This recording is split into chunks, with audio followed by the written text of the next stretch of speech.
Hello viewers, I'm your host Pratiksha Mishra with another episode of South Asia Focus. Let's begin the show.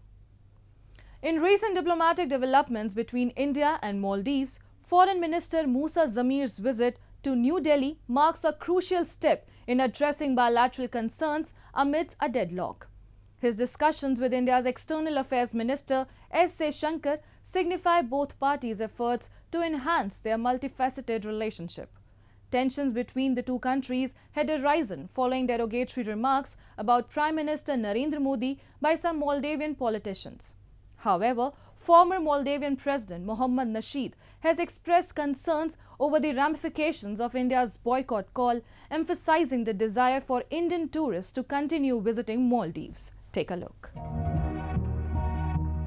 In the midst of a diplomatic deadlock, Musa Zamir, the Foreign Minister of Maldives, travelled to New Delhi on May 8 to engage in discussions regarding bilateral concerns with India. Throughout his visit, both parties explored avenues to bolster their multifaceted relationship.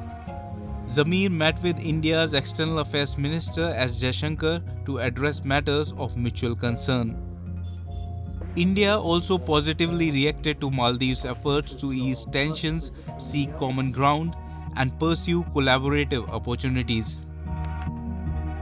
As close and proximate neighbors, the development of our ties is obviously based on mutual interests and reciprocal sensitivity. As far as India is concerned, these are articulated in terms of our neighborhood first policy and Sagar vision. I hope that our meeting today has enabled us to strengthen the convergence of our perspectives in various domains.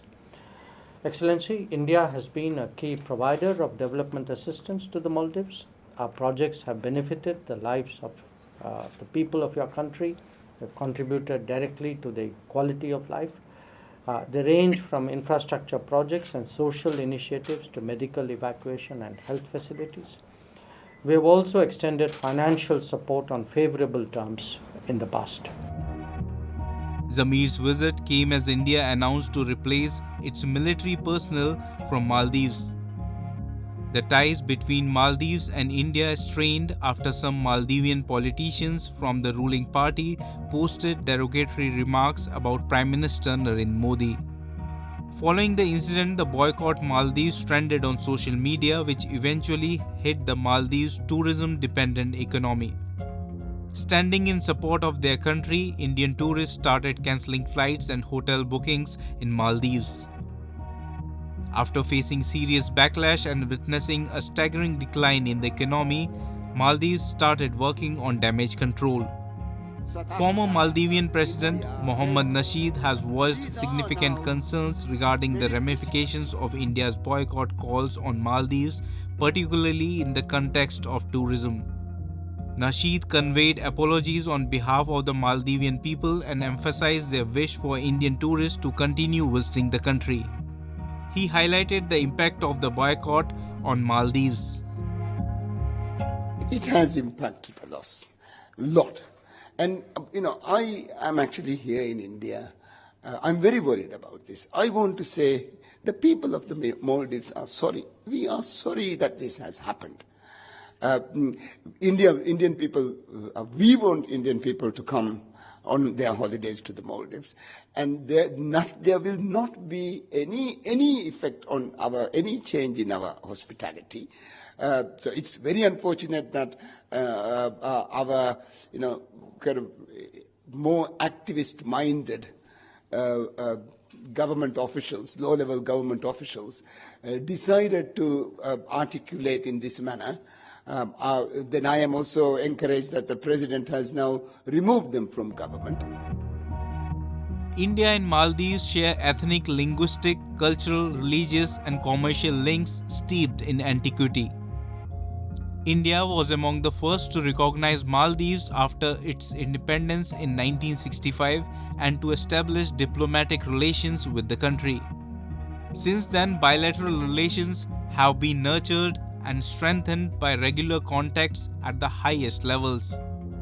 However, the ties between the two countries started declining in November 2023 when the Maldivian President Mohammad Muizzu assumed power. Moving on. Sri Lanka and Japan have reached an agreement to resume bilateral projects, including a significant $1.5 billion Japanese-funded light railway. In parallel, Japan's Foreign Minister Kamikawa also embarked on a diplomatic mission to Nepal, emphasizing Tokyo's efforts to strengthen ties with neighboring countries. Given New Delhi's historical, cultural and economic ties with Nepal and Sri Lanka, as well as its strategic interest in the region, Japan's overtures could pave the way for collaborative opportunities among Japan, India, Sri Lanka and Nepal. A report.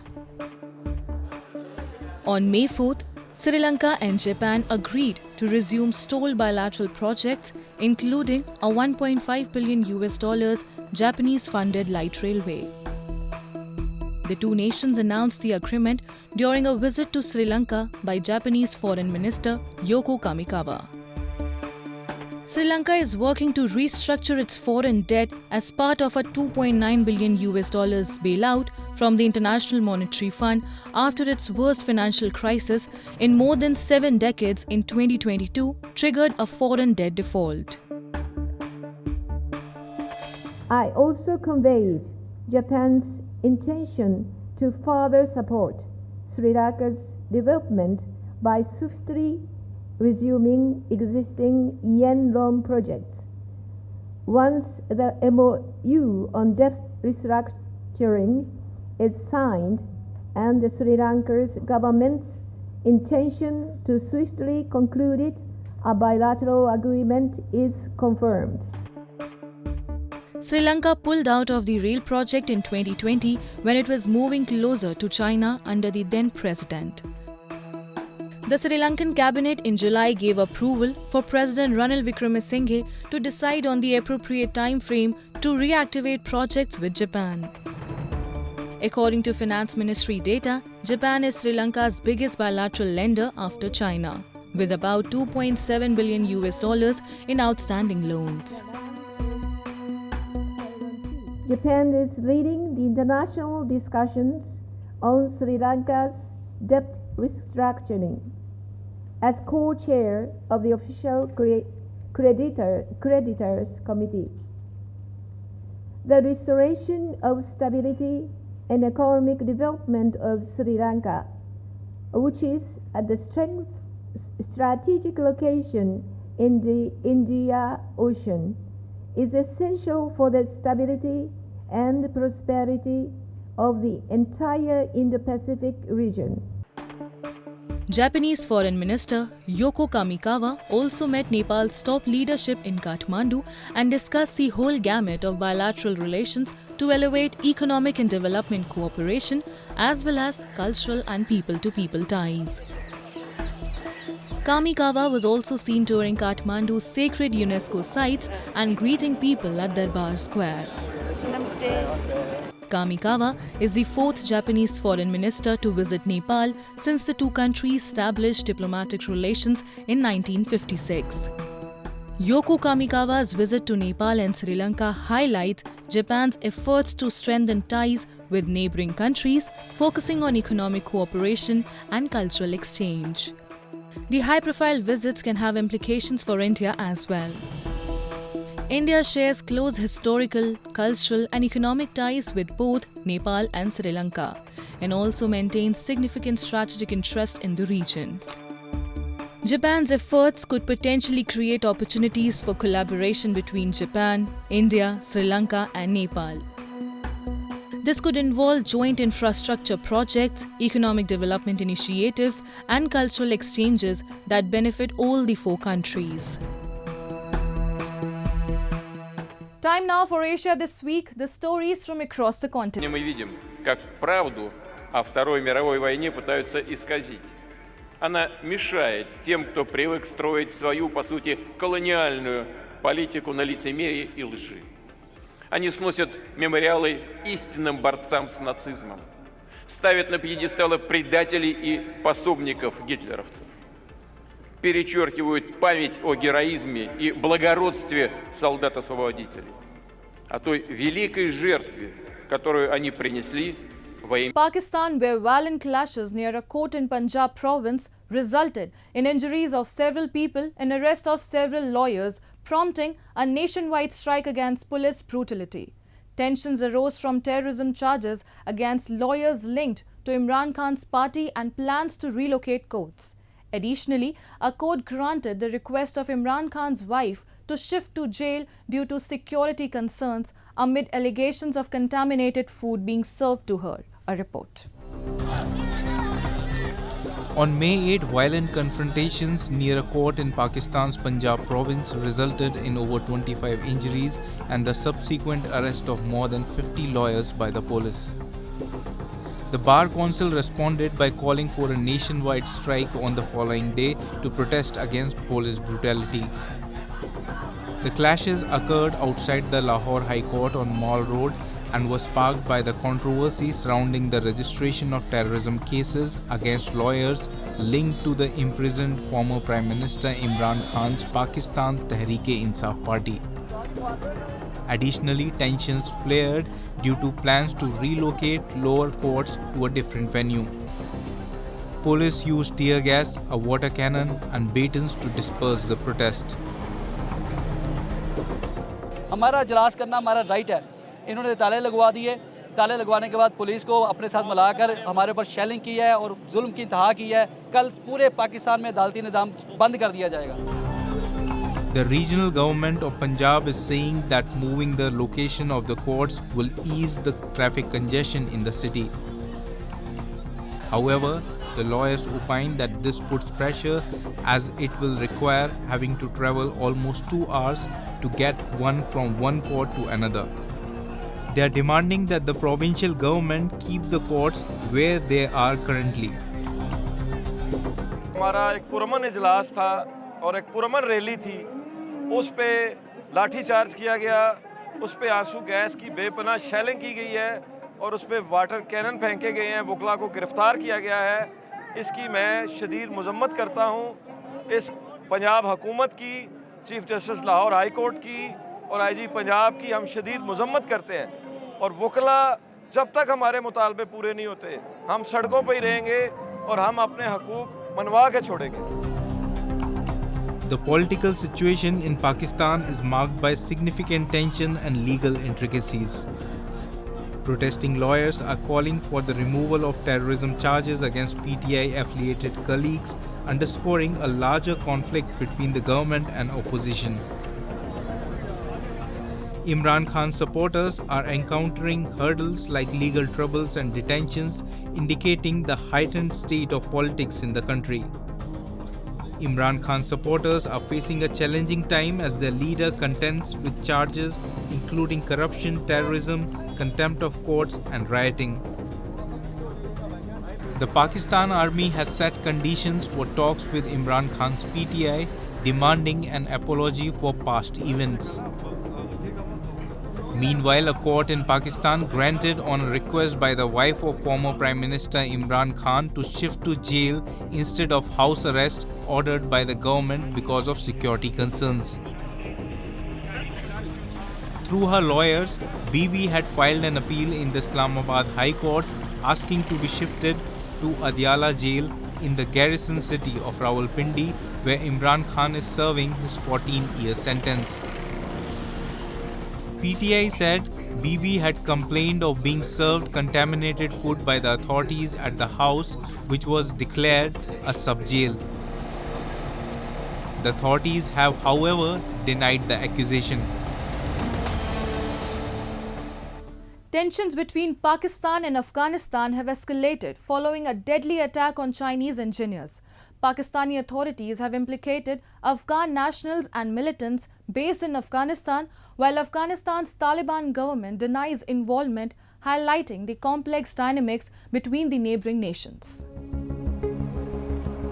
On March 26, 5 Chinese nationals and a Pakistani driver were killed after a suicide attacker rammed his explosive-laden vehicle into their convoy in northwest Pakistan's Khyber Pakhtunkhwa province.